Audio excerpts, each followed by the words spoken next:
Hello and welcome to my podcast. Do me a favor, subscribe to the John Keim Report wherever you get your podcast. You're watching on YouTube. Hit that like button, hit that subscribe button. You can find us there as part of Ampire Media. That's AMPIRE. Also, for you people who join us on YouTube, we now offer a club membership. So we're going to give you all the same stuff that we've been giving you that everybody can access without paying a dime. But if you want more, we're going to give you more. And among some of the perks you can go check out the YouTube page. You got a section in there where it tells you what each tier is and what it offers. But some of the stuff that I'll be doing is having live stream sessions during the season for members and just for the members. I'll do the live stream stuff with Bram. Then I'll have another one, probably like a mailbag session where I'll answer the members' questions on there. Send like a 1 minute blast every morning via YouTube. You'll be able to access that. Just a little update during training camp, during the season, during other key times throughout the off season. So check it out. See which tier tickles your fancy, I guess, and let's see where it goes. I appreciate everybody who's doing it, and I don't take your support lightly. So just know that. Also, you don't forget you can read my work on ESPN.com. Today, I'm joined by former NFL general manager Randy Mueller, also a co-host of the GM podcast. Give it a listen. He has great insight. He worked in the game. He's still very involved in the NFL and just his knowledge, and he studies this stuff. So I wanted to have him on. I've had him on before. He's a great guest, really good insight. So we get into why this job is now a good one, what he thought of the Adam Peters hiring, and we start talking quarterbacks because he's studied them already, why he's not a big fan of Drake May. So take it for what it's worth. But I think with these quarterbacks, you're going to have a lot of discussion about who should be slotted where or who's worth taking at number 2, et cetera. I think we both agree that Chicago will be taking Caleb Williams. It makes sense. Anyway, that's that. So stay tuned for that in a minute. Also, one little note on the coaching search. This is the first week that teams can interview candidates in person. So Washington can now interview people like Raheem Morris, Dan Quinn, Bobby Slowick. Their teams are all eliminated. They're going to have to wait a little bit for the other 4, and Glenn, Ben Johnson, Mike McDonald, who's had a hell of a postseason, a really good season, and then also Anthony Weaver from the Ravens as well. So that's one thing. They play next week, so they can interview them the following week. So this search will go on a couple more weeks, and there may be more names popping out. Again, this group is very, very, very quiet with their intentions. That's why if you start to see stuff, it's not coming from them, folks, because trust me on that.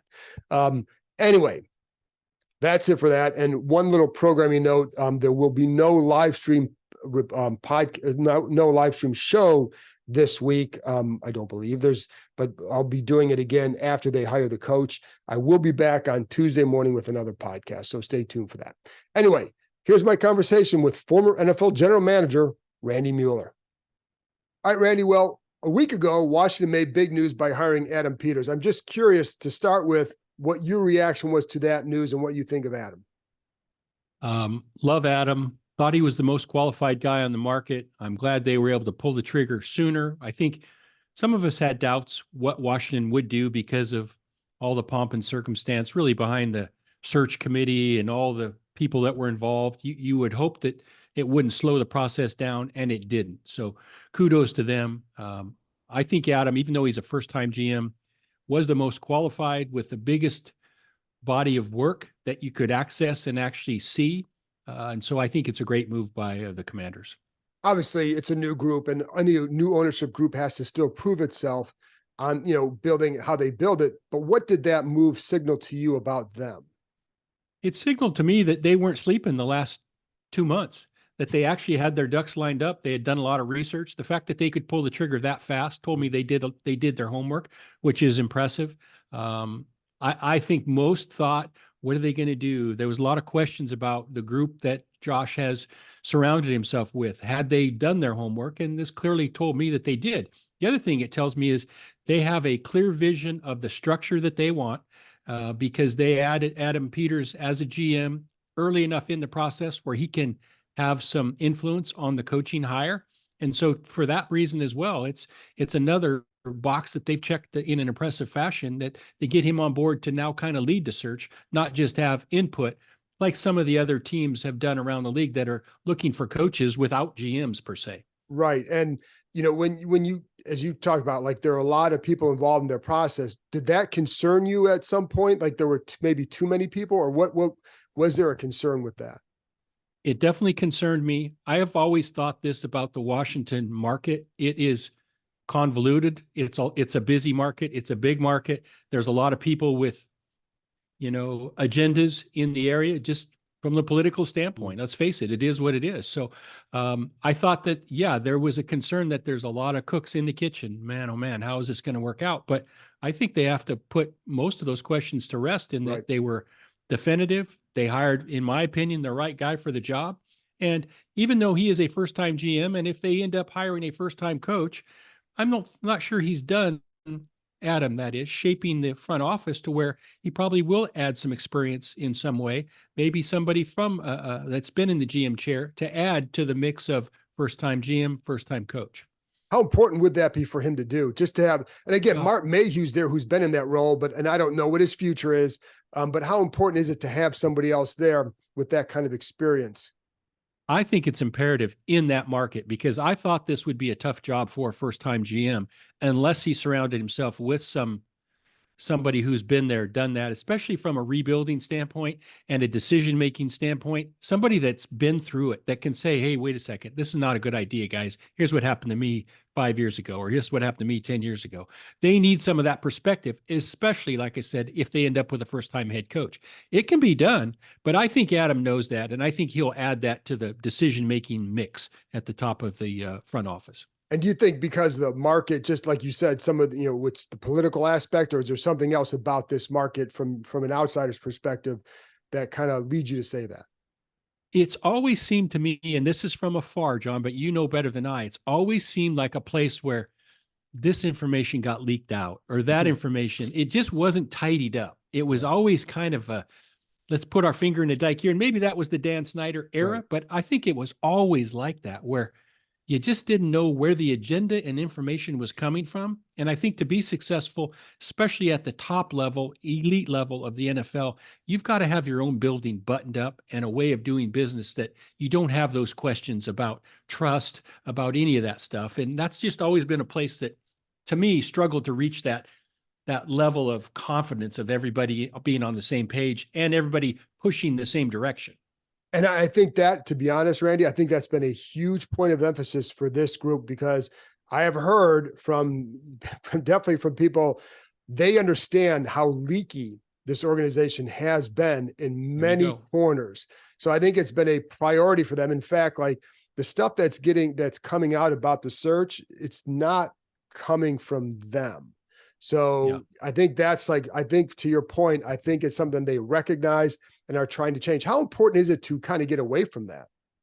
Oh, I think it's imperative to get anything done. I think you've got to close up ranks around you. And yeah, the media has a right to certain information. I get it. So do fans. Does a lot of people. But it's got to be used in a way that is the good of the Washington Commanders has to be at the forefront when information gets out. And you know what? If it doesn't make us better or suit us, then the information is not getting out. So I do think, and I'm glad to hear that they're very aware of that, because I think going forward, it gives a guy like Adam a chance. It gives the football side a chance when they're not fighting the enemy, maybe where they don't know where it's coming from. Their head's on a swivel all the time. And that's just, it's really the NFL, but in a market like the Beltway, it seems like it's been more prevalent. Oh, and it definitely has. And it's funny because for years, a lot of people would ask you why there's so many. And a lot of it was when you don't treat people well and you're not winning, it's just that combination becomes very bad. And it leads to a lot toxic. Of yes, very toxic. So if you're a head coach then, and you see that what they've done so far, how does this job look like to you? Well, I had just had this discussion with Mike Sando, who I do a podcast with for The Athletic. Mike's the great. Football GM. And we talked about this. And I think it definitely raises the Washington franchise in my eyes if I'm a coach, because of the definitive nature by how they've made decisions. I don't think the cooks in the kitchen are going to dissuade anybody to come take the job? Because let's face it, it should be a great job. It's in a great market. It is a historic franchise. The NFL's better when the Washington football team is at its best. And I think everybody wants that. So I think it's a good job. I think Adam makes it a good job. I think the key for me, if I'm a coach that's considering this or I'm going to be interviewed there, I want to know, will ownership support the collaborative effort of the GM and the head coach in every way? And if they will, it's a good job. So I think once Adam is able to calm any fears of any candidate on the coaching side, and I think he will because he has that personality, I think then it'll be open and a desirable location for just about any coach. What would you put as and you've been in that, in the general manager's chair when you're talking to people, what are typically the most important things for a prospective coach when they're looking at an organization? Well, I think they want to know that they're going to be heard. I want to know their vision and what they want going forward, how they see the team building part of it. I think a coach wants to know that his GM is collaborative and consensus building style. It matches with what his is going to be, and that ownership will spend money, will support ideas, will support the acquisition of talent. I mean, it's clear that this is a great location just from the standpoint of nobody else has 75 million available under the salary cap for one thing. So the tools for a GM and for a head coach, I think, make it a great job alone. But if ownership is willing to back you, and when I say back you, they have to, and I think this group will, cash over cap even takes and expands that 75 million even further. And there are some NFL franchises that will balk a little bit at some of that. But the good ones from a football standpoint, if you can make your choices and decisions clear to ownership that they say, yep, that makes sense, I'm on board, that's all you can ask from an owner. And I know it's funny because you bring up Mike Sandel, and I love Mike, and because he worked for ESPN for a while. I know he does really good work. He had this as the sixth best job out of the 8 open. That seemed low to me. It surprised me. How, and I don't, Mike has good analysis and all that, but I'm curious how you might fit it in there with the other open compared to the other openings. Well, I did the same thing for the GM job for the Athletic, and I think I was middle of the road on where the Commanders were. But I think part of Mike's, I don't want to take credit for it, but part of his hesitation might have been from hearing me and my description of all the cooks, the thing that's going on. But they squelched a lot of those rumors. So that's why I think if we had it to do over again, Mike might say, hey, yeah, we probably need to move them up a little bit, especially with the approval stamp. And no, not that my approval means anything, but others have given them for hiring Adam. I think that goes a long ways. Yeah. And I think you're probably right. So if you're looking at, first of all, they have the second pick. Is there any doubt in your mind where they would go, or do you think there is doubt? There may be doubt on the particular player still, but I don't think there's any question the number one job is to fill the quarterback spot. Right. And you're not going to, your thinking is we're never going to pick up here again because we're going to be better. So we got to make it count. And I think it's a great year to have that because I think you're going to have some choices at quarterback depending on your favorite flavor. It's why the ice cream shop has 31 flavors. It's right. You get to pick the one you like. And there are a couple worthy of being picked high for reasons other than we have a need. The skill set matches. The production matters. It's a great time to have the second pick. I think there are teams that seem like for years have had top picks, but there were no quarterbacks worthy of being picked there. This year's, hey, lucky that it's a cyclical option that's come up that makes sense for all these teams really in the top 5. Have you done much work on any of these quarterbacks yet? Have you had a chance to watch them a lot, or do you have any early impressions of? Because obviously it's Caleb. I'm assuming Chicago is there, but Caleb, then Drake May and Jaden Daniels. Have you developed any firm thoughts on any of those guys yet? Yeah, I've actually watched a lot of them, John, a lot. And I spent a lot of my fall. I actually saw 3 of them live on purpose so that I would have my ducks lined up. For me, Caleb Williams is special. I don't know that I've seen a kid like him come out. And for that reason, in a long time, for that reason, I think the Bears are once they gather the information and give it all due process, I'm imagining that's who they're going to pick. I am not a Drake May guy, so I'm not the right guy to throw bouquets that way. I just haven't seen anything that wows me, and I don't want to beat the kid up. He's been, for whatever reason, some people like him. That's just not my style. But I do like Jalen Daniels. I actually like JJ McCarthy as well. And I think both of these guys will be in the mix for top 10 type selections when all the dust settles. So I think you could make a case for any of those three being picked in the top 6 or 8 picks, and no doubt.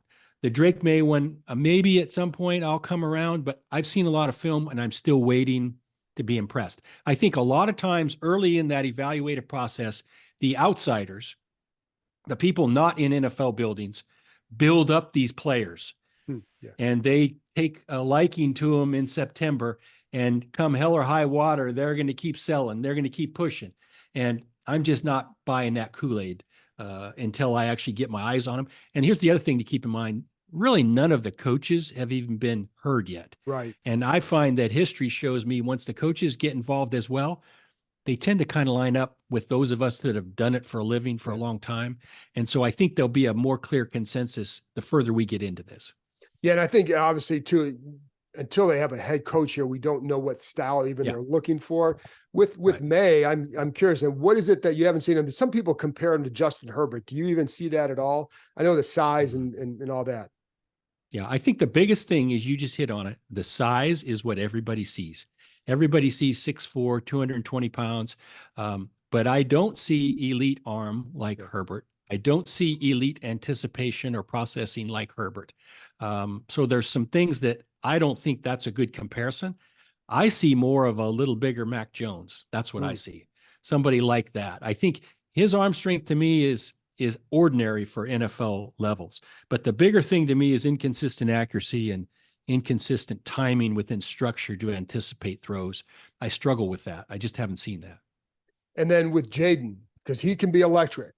What have your thoughts on him so far? I think he can make all the throws. I think he's athletic enough to extend plays. I think when I say make the throws, he can make them from structure in the pocket, can actually time his throws pretty good. I see a little rougher around the edges, CJ Stroud type skill set. I'm not going to say CJ Stroud, but he's along those lines of style and substance. I remember seeing this kid early in his career at Arizona State. I want to say he started as a true freshman. And I remember studying him hard and said, this kid's probably a 3rd round value then. And he's gotten better since he got to LSU. He washed out 2 bad years at Arizona State at the end of Herm's tenure there. It just wasn't good.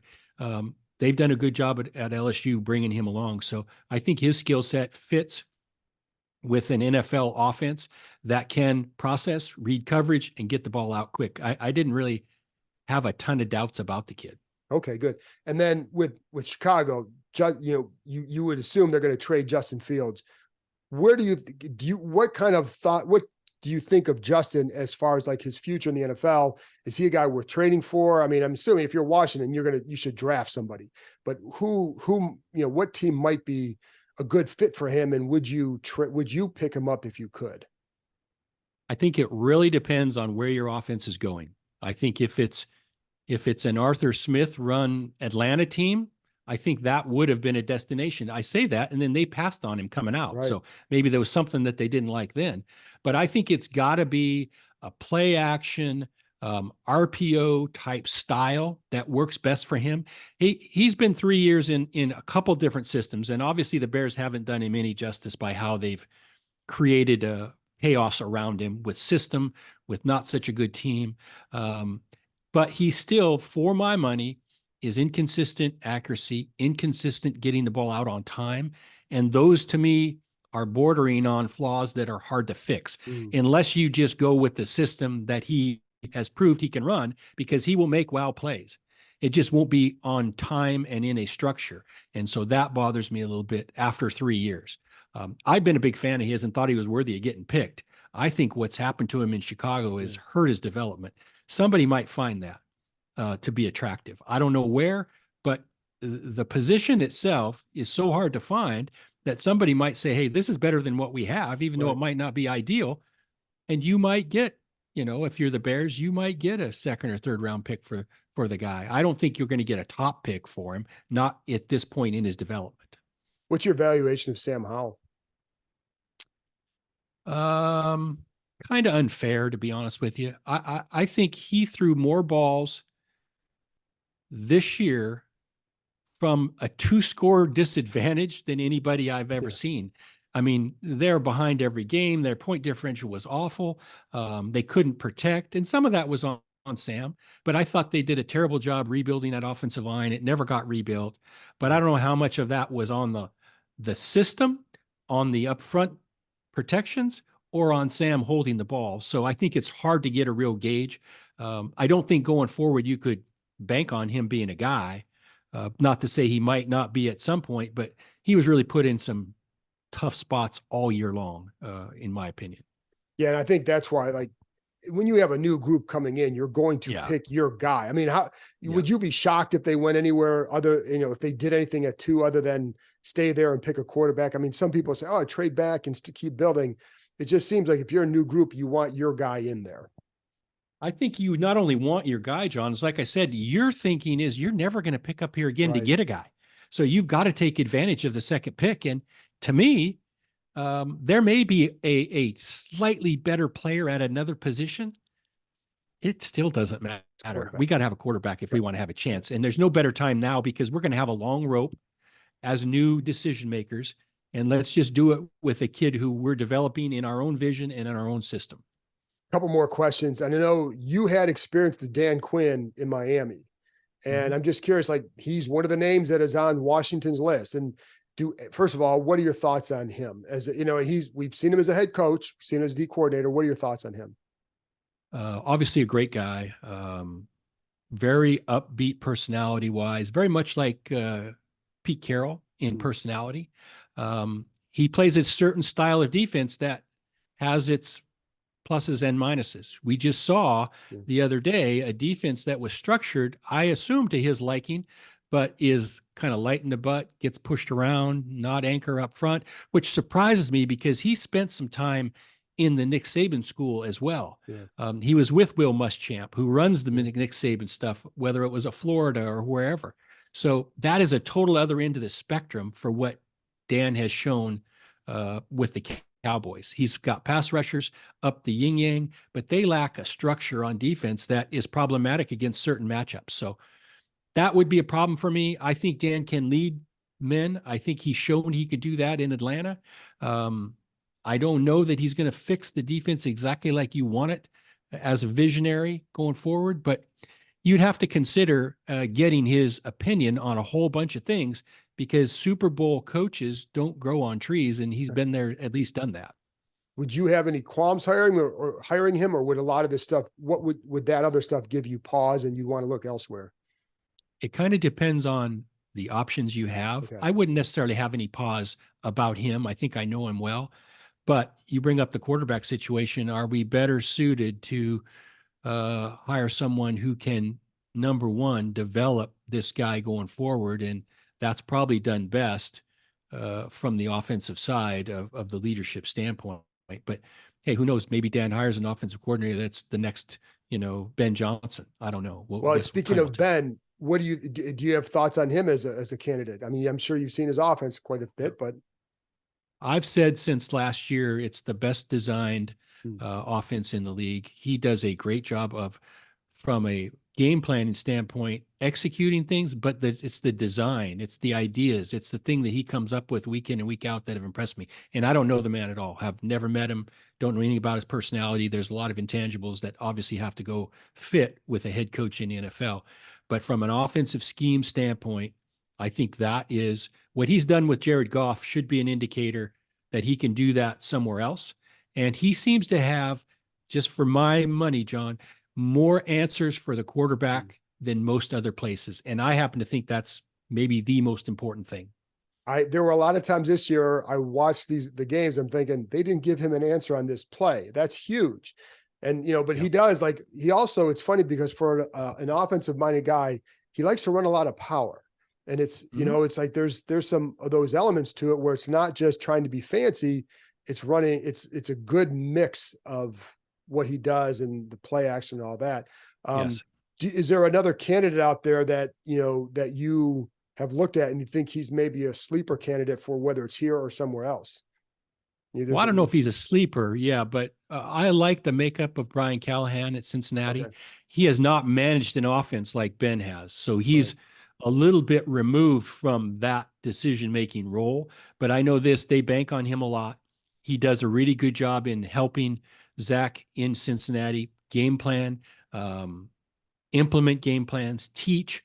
So much of this nowadays, John, is everything changes week to week. And if you don't have teachers, especially on the offensive side, it's a struggle. yeah, And really on the defensive side too.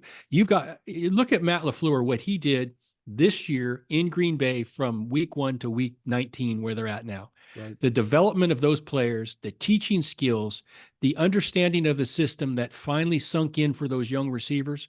That's what we're all looking for. We're looking to hire a coach, and he doesn't have to be young. He's just got to be able to communicate and teach, because it's not what we know as coaches, it's what we can teach. right, We can be the smartest guy in the world, but if you, as my player, can't figure everything out, that's my problem. And right. that's the thing you got to find. Right. And I think that's the key for anybody who's who's going to be a first time. Can they do that? But that's Yeah. where, and I go back to Ben Johnson. If you're a guy like that, are you looking automatically at like, okay, maybe this team has a better quarterback, or are you looking at like, I can mold this guy and he can, and I like this setup maybe here in Washington versus somewhere else? I think you are confident in that and I know this as a GM, I would be confident that I can find the right guy to run the exact system that you want to run. Okay. And I think that's what these coaches will feel like. The fact that they don't have a labeled quarterback as a franchise guy, I don't think that's discouraging at all, especially not this year when we've talked about Right. how high they pick. Exactly. And there'll be other teams, though, that I think have a lesser pick that wouldn't dissuade me at all from a job. I'm confident I can find the right guy. Just give me a little time. Let's set the criteria for exactly what we're going to do on offense, and then we'll find the right fit to make us better. Last thing, you worked with Nick Saban in Miami. He just recently retired. What was it like working for him? And then what are your thoughts on him, having retired now? I was shocked that he retired. I've remained in contact with him since we were together in Miami. We're total opposites, John, in personality, in about everything we do. But I always come back to this. I had 20 plus years in my back pocket when I went to work for Nick Saban, had built playoff teams, had some success as NFL executive of the year, blah, blah, blah. He made me so much better at my job. I never thought I could ever have said, hey, wow, I don't do this, I don't do that. I thought I was organized. I thought I was thorough.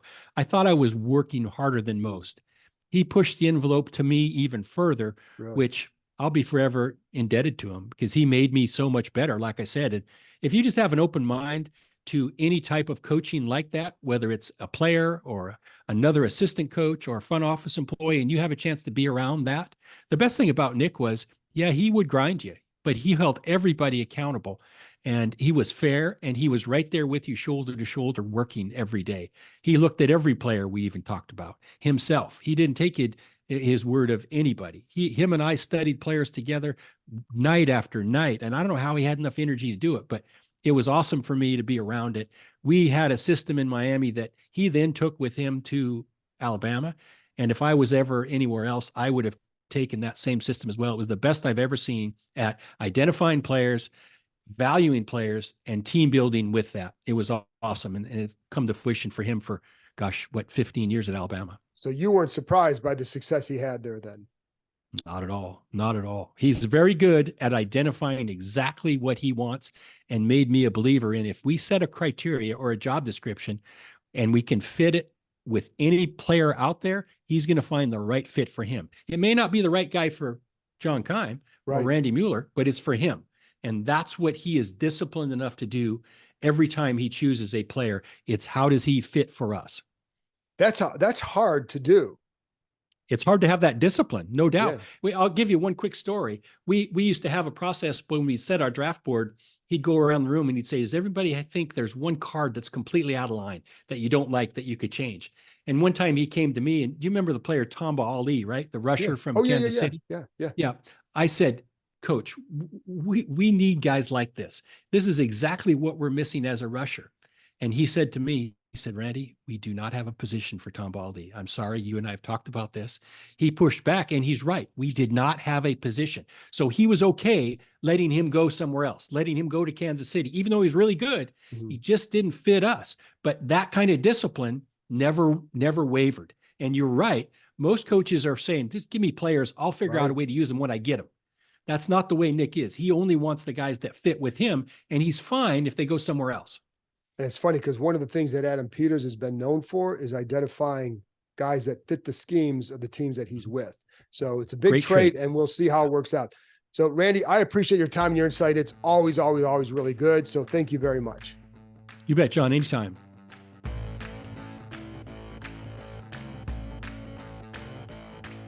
That's it for this episode. Thanks to Randy for joining me, and thank you, as always, for tuning in. I'll be back on Tuesday with another show. So I'll talk to you next time.